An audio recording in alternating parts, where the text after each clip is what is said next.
see, the Savarkar's idea and God's, I mean, the other guy's idea, it's actually it's very much politically situated. It's not that we don't have any history of India or not that, but like they want to situate the complete text in the manner so that they can narrate the history. And they also draw certain kind of inspiration from European nations. Yeah, of course, their inspirations.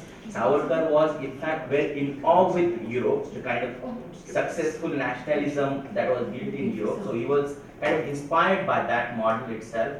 And of course, they were building an essentializing narrative, and which is objectively not true.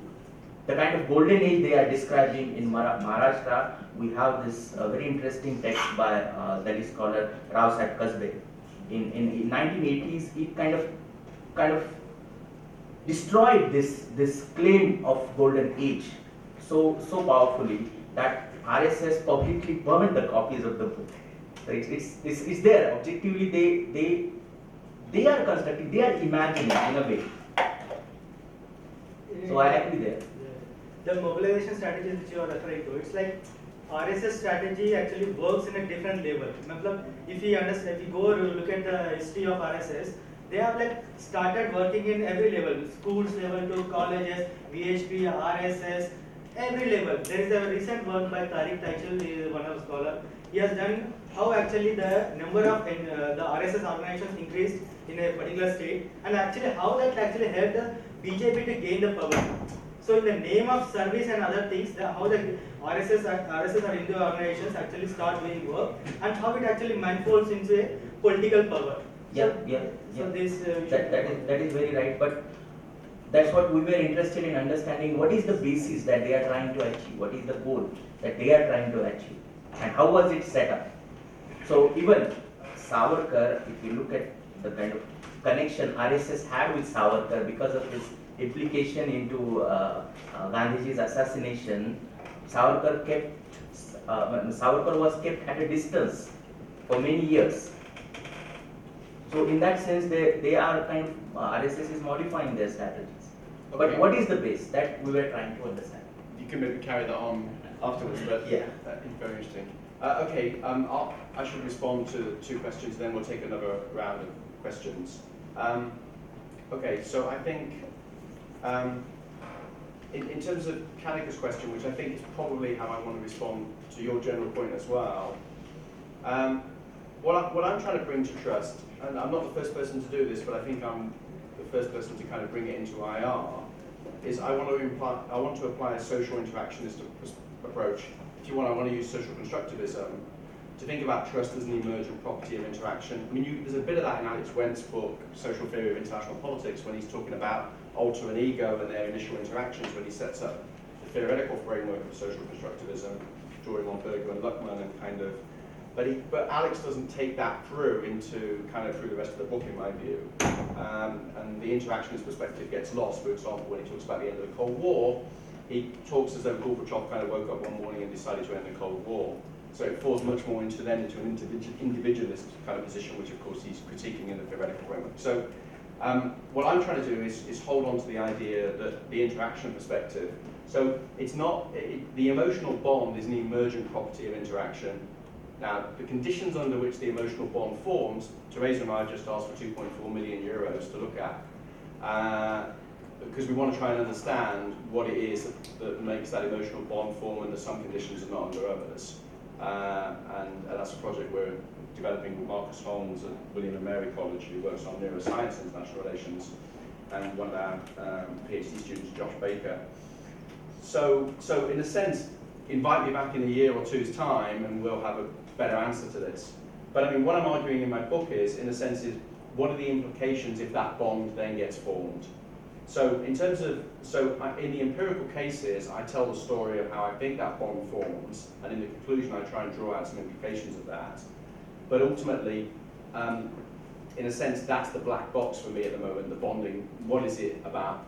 Why is it that some individuals develop that bond and some don't? And that's the kind of elusive notion of personal chemistry, which is what we really want to try and get a handle on. But what the empirical cases that I've looked at suggest is that emotional bond forms out of some sense where people make a positive identification with each other. Now, in the cases that I'm interested in, it's all leaders who have responsibilities for nuclear weapons, and it does, and this kind of ties in with our shared interest in nuclear issues. It does seem to be the case that Reagan and Gorbachev, Vajpayee and Sharif, and others that we can think about, that there is this bond that forms through recognizing that there is this shared responsibility. Now, it's complicated in the India-Pakistan case because nuclear weapons aren't seen in as threatening a context as they were in the US-Soviet case. And in the case of Reagan and Gorbachev, it's doubly complicated because both of them were committed to getting rid of nuclear weapons. But my point is that we need to look at what are the focal points or the issue areas around which the bond will form. Because it won't necessarily form across everything, but trying to understand how it does that, I think, is really important. So in that sense, the value for me is the bond, because it's the bond that makes possible trust. So the in terms of independent and dependent variables, for me the bond is the independent variable. And what I'm trying to explain is why it is that some signals of reassurance are successful and some aren't, which is my dependent variable. And then the kind of causal mechanism that ties that together for me is this notion of trust, which is a change in mental state, where people get into that space where they're no longer calculating risks in relation to the person that they trust. And that's what, following other trust researchers, particularly Guido Maurer, the German trust researcher, I call suspension. So that would be my answer to you. I'm not a Kantian in that sense because I'm interested in interaction. And I think you're talking about a different notion of trust, which is often called generalized trust. And Brian Rathbun would be the most prominently associated theorist in international relations with that kind of idea, which is that some individuals are just predisposed to trust. So if they've done experimental studies in Prison Dilemma, for example, where even when people know that the other person's going to cooperate, and even though it would pay you to defect in terms of the rational choice payoffs of the game, people still cooperate because they think it's the right thing to do. So that notion of do unto others as you would have done to you, that's a very powerful kind of idea. And one of the things that I'm really interested in exploring and sort of concluding the book with, are certain individuals predisposed to trust and others aren't? So for example, Vajpayee had tried lots and lots of times to reach out to Pakistan. Lahore wasn't the first time that he tried to make peace with Pakistan.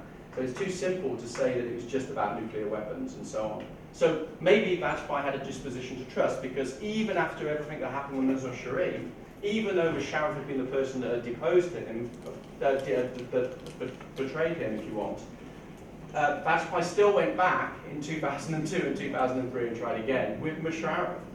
So, you know, I think there may be something about the dispositional, and the interactional. So it's the relationship between the two that I'm interested in. Okay, and then Yashpal, in terms of your question about stereotypes and social representations, I wasn't quite sure where you were going. I mean, enemy imaging for me is absolutely a stereotyping.